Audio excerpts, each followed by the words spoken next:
Vamos falar de sabatina? Vamos! A CNN Brasil estreou nesta semana as entrevistas com os candidatos aos governos estaduais. O primeiro entrevistado foi Fernando Haddad, ex-ministro da Fazenda, ex-prefeito da cidade de São Paulo, também já foi candidato ao governo do estado de São Paulo e está nesta caminhada, hein? Ele foi entrevistado pela Clarice Oliveira, e aí a gente já vai ouvir aqui os olhares e informações da Clarice Oliveira, também Pedro Venceslau e Yuri Pita. Foram inúmeros assuntos e a gente vai trazer alguns recortes para vocês. Começando por segurança pública. Haddad criticou a decisão do atual governador de SP, Tarcísio de Freitas, de nomear coronéis para a Secretaria de Segurança Pública. Vamos ver esse trecho. Mas não vou repetir o erro do Tarcísio. O Tarcísio, ao convidar um capitão para assumir a Secretaria de Segurança Pública, acabou desarrumando a casa, porque ele acabou nomeando coronéis que acabaram fazendo com que vários coronéis experientes se aposentassem, fossem para a reserva. Nós perdemos uma inteligência por conta das nomeações, que foi um dos pecados que esse governo cometeu. Ele baratinou a hierarquia da Polícia Militar com uma desvantagem muito grande, né, para a cadeia de comando. Nós perdemos muito da cadeia de comando. Vimos aí um trecho. Tem outro trecho que dona Clarice Oliveira perguntou sobre a taxa das blusinhas.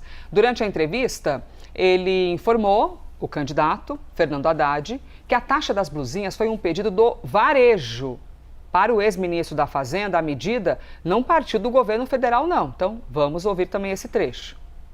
O presidente Lula não queria cobrar. É verdade. A federal. E não, mas o senhor convenceu. Não foi assim. Eu tô te dando... Tudo que eu falar aqui, para que todo mundo saiba, pode ser conferido por vocês, jornalistas. Quem introduziu foi o Congresso Nacional. O presidente Lula não queria e ainda ele falou, eu vou vetar se vocês aprovarem.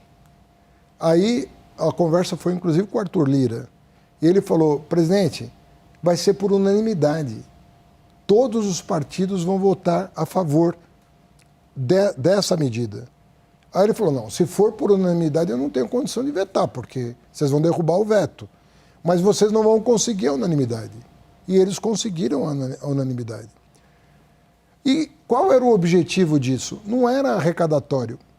Não tinha nada a ver com arrecadação. Nem estava nos planos do ajuste fiscal essa medida.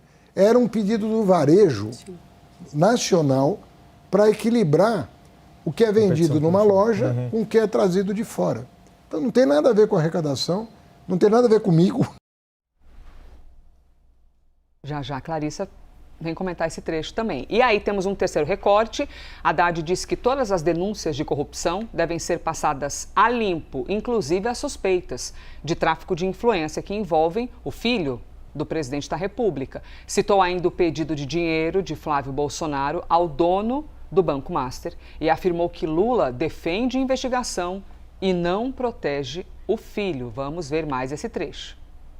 Ele teve conversa com André Mendonça, colocou tudo à disposição do esclarecimento do que quer que seja e disse, se meu filho, se o meu ministro, quem quer que seja, tiver feito coisa errada, vai pagar na medida do erro, nem mais nem menos. Errou muito, pagar muito, errou pouco, pagar pouco, mas vai todo mundo pagar na forma da lei. O próprio Flávio tem áudio pedindo 130 milhões de reais. 130 milhões de reais. A gente precisa também colocar as coisas em escala. 130 milhões de reais para um fundo administrado pelo advogado do irmão dele, Eduardo Bolsonaro. Ou seja, tudo tem que ser passado a limpo. Não existe essa coisa de é amigo, é inimigo, é parente, não é parente. Só que o Lula deixa investigar e o Bolsonaro não.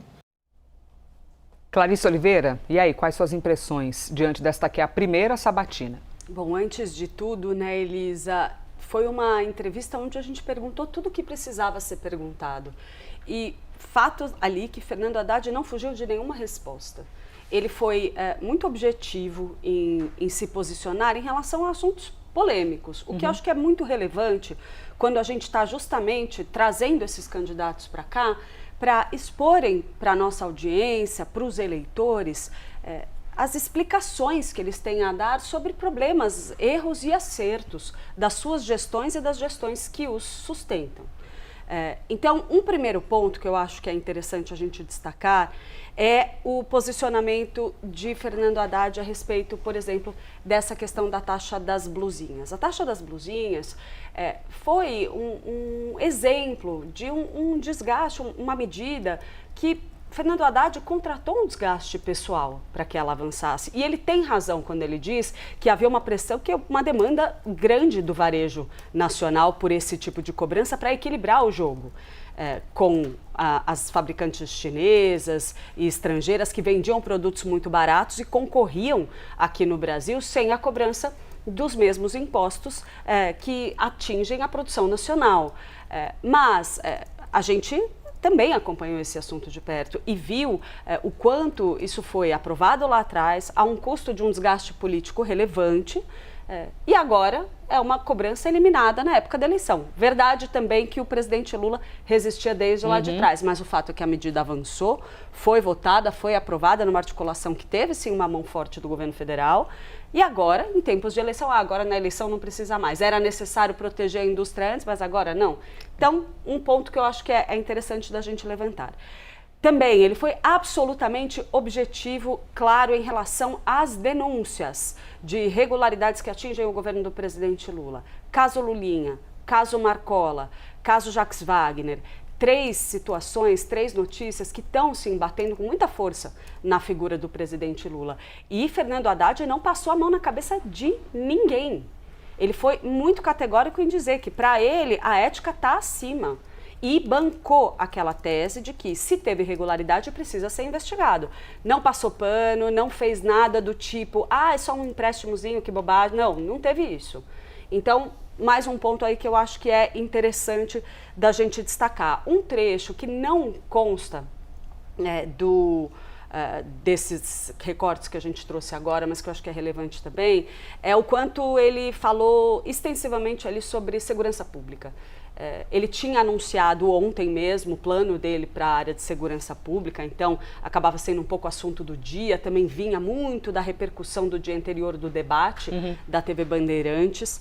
E ali Fernando Haddad explicou um pouco de algumas das medidas que ele está pretendendo para essa área que é tão estratégica para a campanha presidencial deste ano.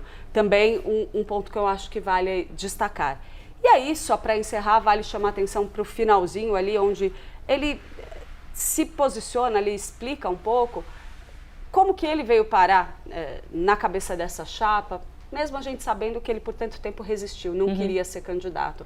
Então ele aparentemente ali transmite a mensagem de que ele vestiu a camisa para a disputa ao governo de São Paulo, está determinado a perseguir essa campanha, essa posição, e ele joga um pouco a bola para o adversário dele ali, fala, bom, talvez eu realmente tenha desistido, teve um trabalho de convencimento, mas o meu colega ali também não queria necessariamente ser candidato ao governo de São Paulo, que ele queria ser candidato à presidência da República, lembrando o fato de que Tarcísio de Freitas estava cotado para disputar o Palácio do Planalto. Ele fala até lá de trás, diz que ele queria disputar o Senado, o plano de vir para São Paulo foi uma coisa do bolsonarismo, que também é um ponto destacado ali por Fernando Haddad. No geral, foi uma entrevista em que ele não desviou de questões duras que atingem diretamente ali, inclusive, não só a sua campanha, mas também a campanha do presidente Lula.